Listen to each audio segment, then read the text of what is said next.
Então, para a gente entender e fazer uma conclusão dessa parte. O vovô e a vovó pode mimar? Pode mimar, deve mimar. Esse momento de transgressão é importante para a criança, mas isso não pode ser uma regra.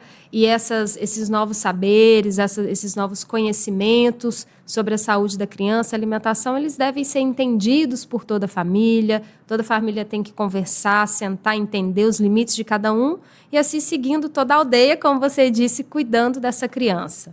É isso, não é? Exatamente. Pode mimar? Pode, mas tem limite, né? A gente precisa, inclusive, saber como mimar, né? Então, a gente precisa saber como organizar, como fazer essa transgressão. Então, tem que ser algo conversado, tem que ser algo que traga uma conexão para a família, né? Então, por isso que é tão importante os adultos conversarem, resolverem esses conflitos. Porque, e aí ainda vem um outro problema, né, Bruno? Porque se eu ensino a criança, eu chego para a criança e falo assim, olha, não conta para sua mãe. Importante né? esse ponto. Então, assim, não às vezes conte. o vovô, a vovó pede isso, pede um segredo. Eu vou te dar um segredo, eu vou te dar o chocolate, mas você não pode contar para sua mãe. Isso daí é muito risco para a criança vai ser abusada. Porque, primeiro que a maior parte das crianças abusadas, 84% das vezes, são com pessoas conhecidas, né? Então, se a gente normatiza essa mentira, essas mentirinhas no dia a dia... O não contar o que aconteceu. O não contar o que aconteceu, eu favoreço dessa criança não conseguir.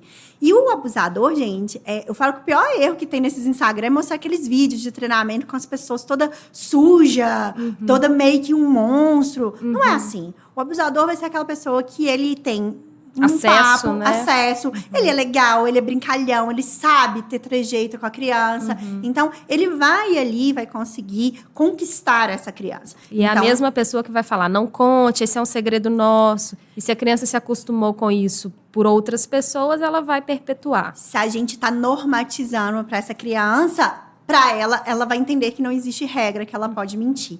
Porque a criança, ela não sabe flexibilizar regras. Então, crianças são literais. Flexibilização de regras é algo que a gente vai aprender na adolescência. Então, é a partir de 12 anos que a gente consegue entender. Opa, agora eu posso isso, agora eu não posso. Por isso que é muito comum. Se eu dou um presente para uma criança, a criança, a primeira coisa, se ela não gostou, né? Dei uma meia. Se ela não gostou, ela vai falar assim, mas meia? Não gostei, não.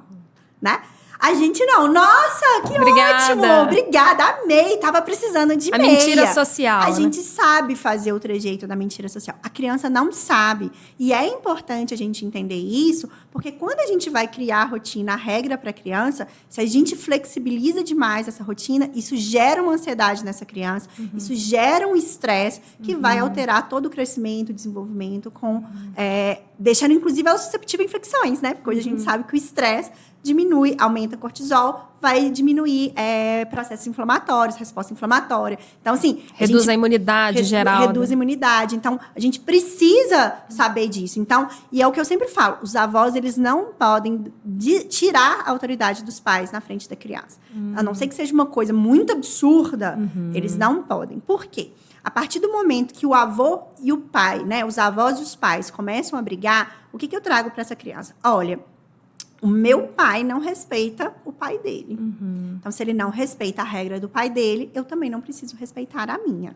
Gera essa confusão, né? Gera essa confusão. E a criança também começa a achar que ela é culpada, né? Então, a gente sempre fala, é importante os adultos deixarem as crianças de fora dessa briga, não terem essas brigas na frente, porque isso gera uma ansiedade para essa criança, isso gera um estresse para essa criança e gera uma confusão. Então, quem que eu vou seguir? Qual adulto aqui que vai ser minha referência, né? Isso então, é difícil, né, para a criança. É muito importante. Então, se o pai está falando alguma coisa e você não concordou, se ele não estiver colocando aquela criança em risco, senta depois e conversa. Olha, isso não é bacana, acho que você tem que pedir desculpa, eu acho que você exagerou nisso. Talvez seja. Porque se você faz isso na frente da criança, você gera uma confusão, né? Então, se não for algo que coloque em risco, que está humilhando a criança, humilhou não, parou, não é para falar, vem cá que eu vou conversar. Então, é aquela velha máxima que serve para o negócio, mas serve na família também. Sim. Então, a gente elogia em público e vai corrigir no individual, né? Exatamente. Então, assim, ter muito cuidado com isso, porque isso pode gerar um estresse para a criança e acabar atrapalhando esse convívio familiar, transformando aquele convívio numa situação mais tóxica.